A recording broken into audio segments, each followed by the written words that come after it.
that, but you're really incredible patriots, incredible people. Go ahead, please, Brian. Brian, go ahead. I am so thankful for each and every one of you here right now, and I'm very grateful that my network, Real American Voice, has partnered up with many of you. Jack was so big, you have a show on a network. Many of you, Savannah, have appeared on a network as well, so thank you for being here. My question is this: in terms of following the money, I was just notified that the city of Austin is cleared to vote tomorrow to basically waive a $120,000 fee so that a No Kings, basically an anti-Trump rally, can occur in their city. They're bypassing the fees, rolling it to the taxpayers. So my question is to you: what can the people of Austin, Texas do right now to make sure that their tax dollars don't fund a No Kings anti-Trump rally coming up? Well, you just tell me that I would love to do something about that. Bring a lawsuit, do something. You know, the best thing you can do is have honest elections, because the elections are totally rigged in so many of these places.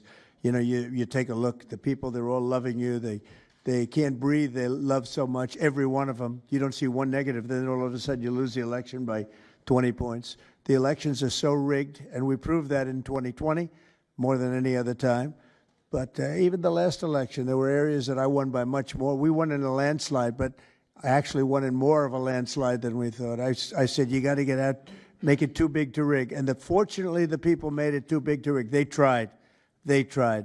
But the biggest thing you can do is have honest elections. You know, if you don't have, and you need great media. You need borders. You need borders. Wait. You need borders. You need honest media. You need honest elections, and you have a great country, and you need all three of them. Yeah, go ahead. Lieutenant had ties to all these radical groups that you talked about inside here. So thank you for removing. I would like you to make a big deal, though, if they're waiving a fee, but I guarantee they wouldn't waive it if it was. It's not Trump. If it were a conservative rally, they wouldn't be waiving it. So maybe you can look into that, Pam. Todd. That sounds like one for Todd, Pam.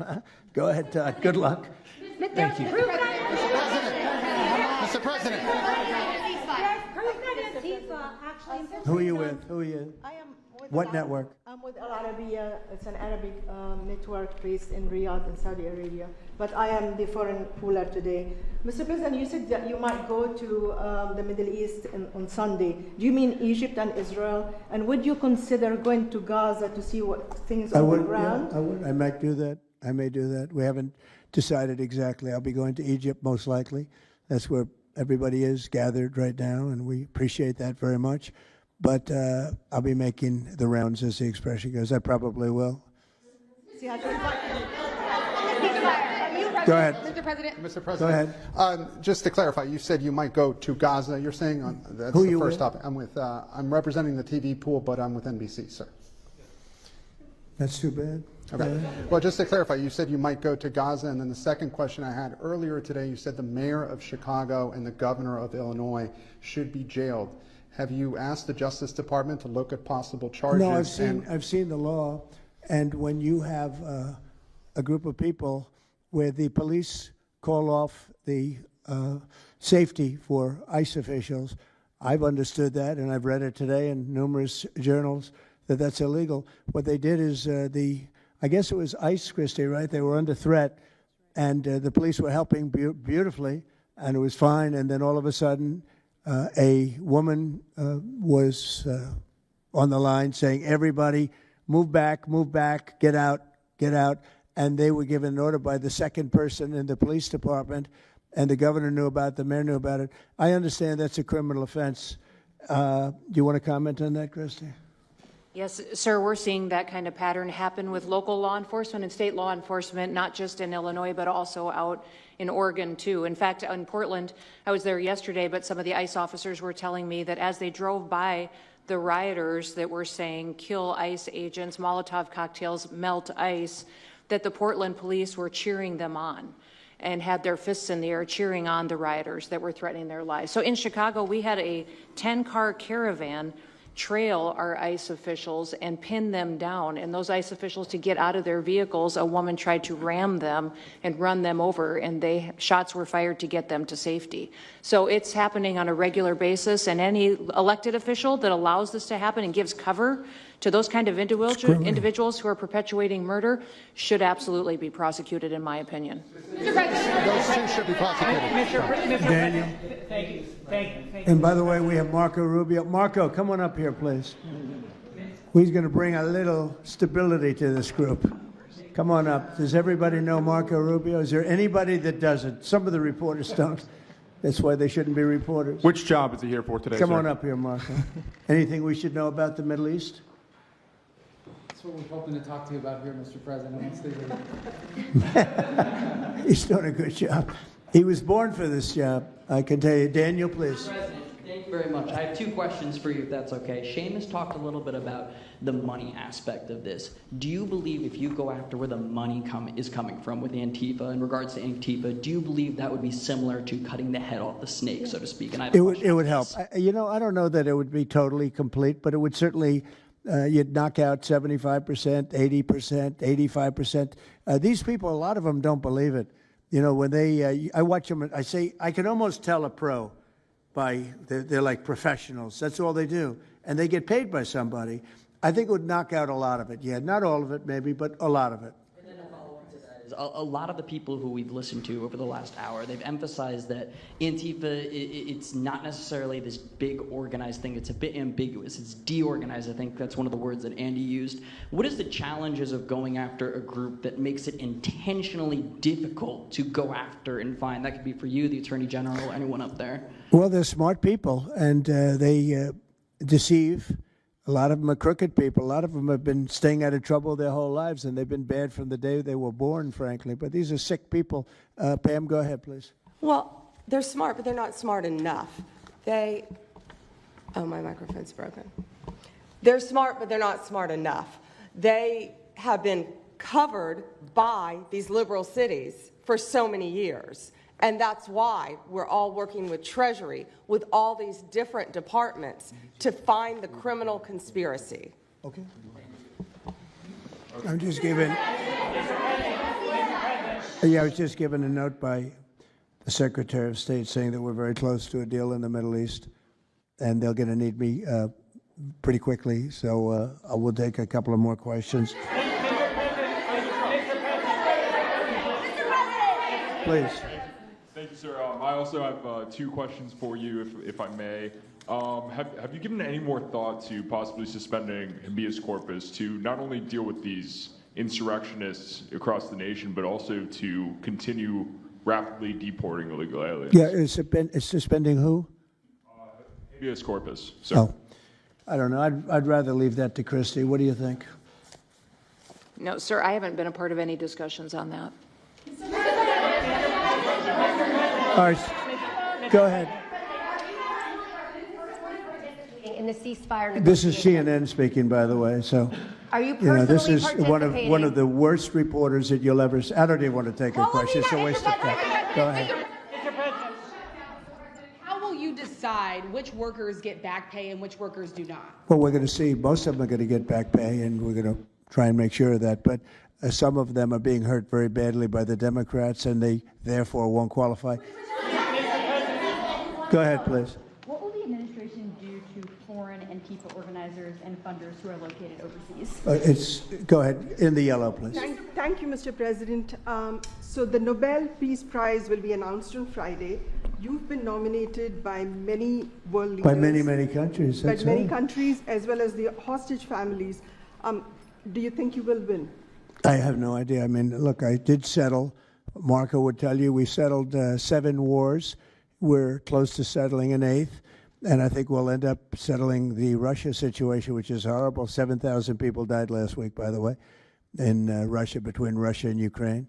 I think we'll settle that. So I don't think anybody in history has settled that many, but perhaps they'll find a reason not to give it to me, you know?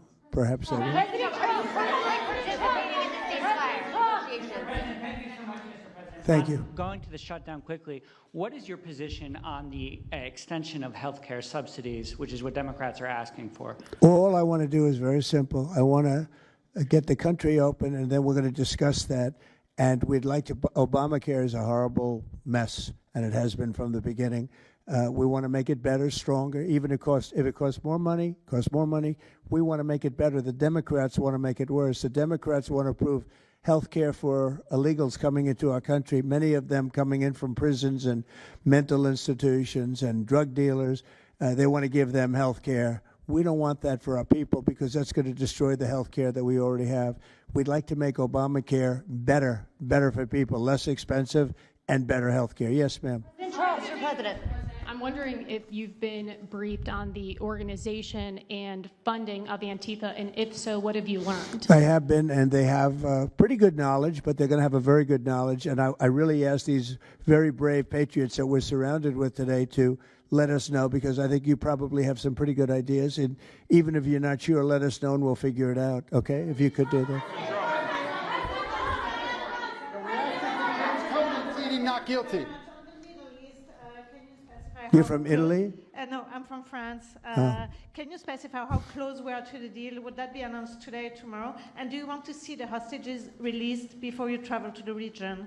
No, I think I'll probably go maybe before the hostages are released or shortly thereafter, pretty much shortly thereafter. Yeah, please. Go ahead. Who are you with? The Center Square. I had the honor of asking you originally if you would designate Antifa a terror organization. And I stand here before you today, and I'm echoing what Andy said over here.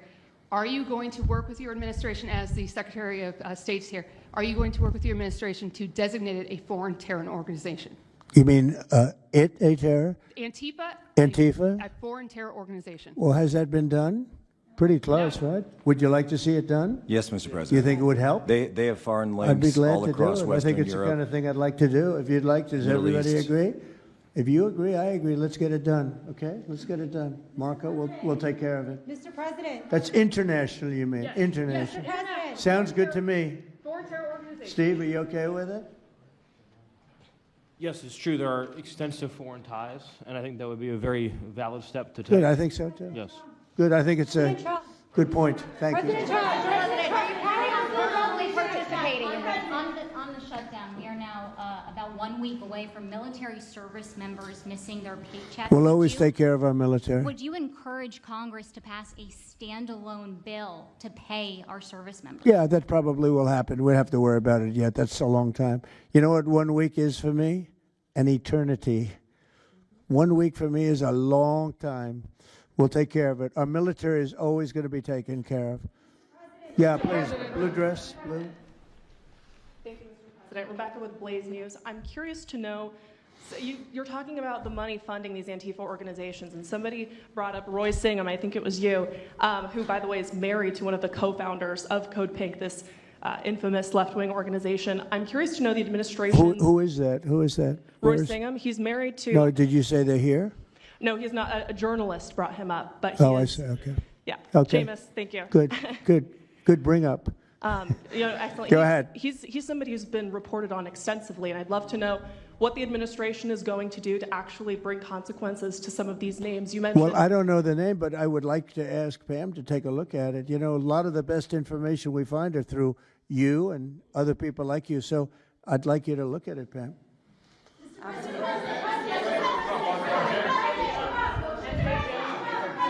In the back, please. It's been actually very compelling proof that Antifa did infiltrate on January 6th, dressed up like Trump supporters and incited violence.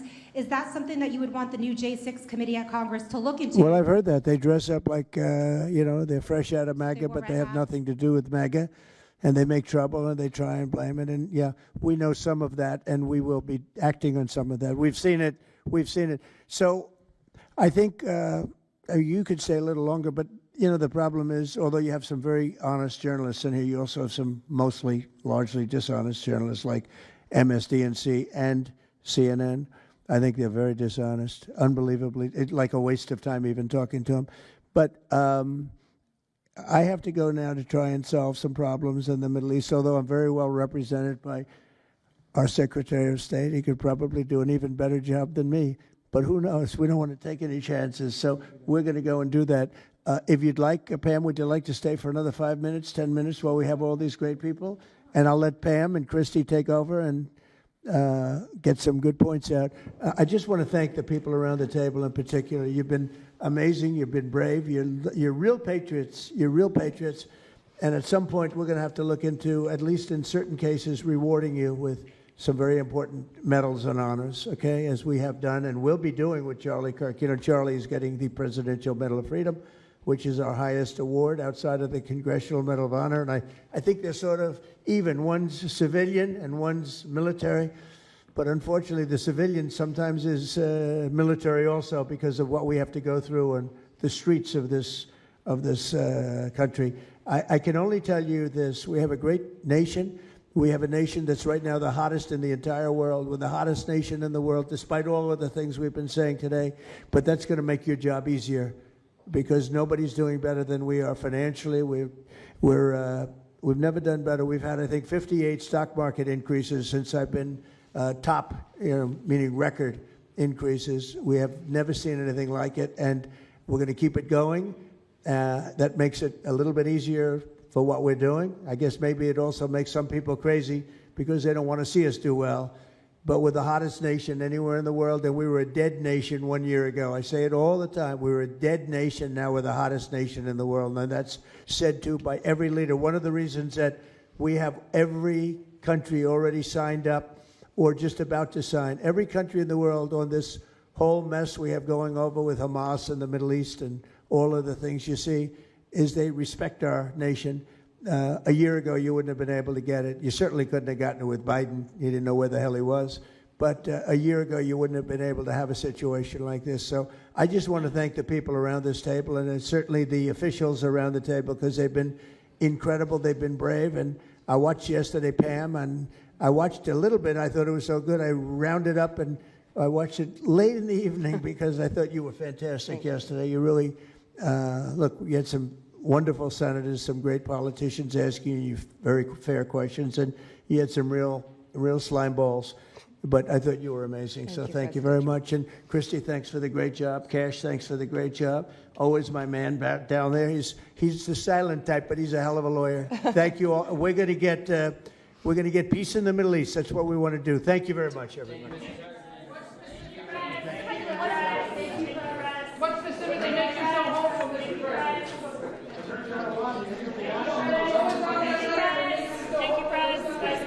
Who's that? She could stat.